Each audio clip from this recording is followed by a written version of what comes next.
Kunnamkulam lions ക്ലബ്ബും Manappuram ഫൗണ്ടേഷനും ചേർന്ന് കിഴൂർ സ്വദേശി ബിനുവിന് നിർമ്മിച്ചു നൽകുന്ന വീടിന്റെ താക്കോൽദാനം ഞായറാഴ്ച നടത്തുമെന്ന് ഭാരവാഹികൾ വാർത്താസമ്മേളനത്തിൽ അറിയിച്ചു.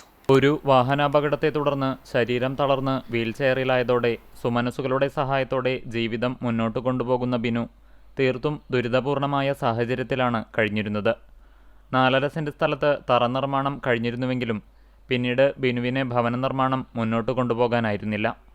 വിവരമറിഞ്ഞ Kunnamkulam Lions club home for homeless പദ്ധതിയിൽ ഉൾപ്പെടുത്തി വീട് നിർമ്മാണം പൂർത്തീകരിക്കുകയായിരുന്നു.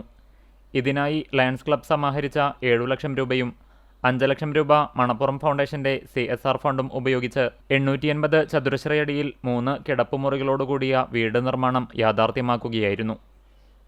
നന്നായി ചിത്രങ്ങൾ വരയ്ക്കുന്ന കലാകാരൻ കൂടിയായ ബിനുവിന് എല്ലാ മുറികളിലേക്കും വീൽചെയറിൽ സഞ്ചരിക്കാവുന്ന വിധത്തിലാണ് വീട് രൂപപ്പെടുത്തിയത്. കിഴൂർ കാർത്തിക നഗറിൽ ഞായറാഴ്ച രാവിലെ 10:30 നടക്കുന്ന ചടങ്ങിൽ ലയൺസ് പ്രസ്ഥാനത്തിൻ്റെ മുൻ ഇന്റർനാഷണൽ ഡയറക്ടർ VP നന്ദകുമാർ താക്കോൽദാനം നിർവഹിക്കും. കുന്നംകുളം നഗരസഭാ chairperson Soumya Anilan, vice chairman PG Jayaprakash, Lions Manappuram foundation ഭാരവാഹികൾ തുടങ്ങിയവർ ചടങ്ങിൽ സംബന്ധിക്കും.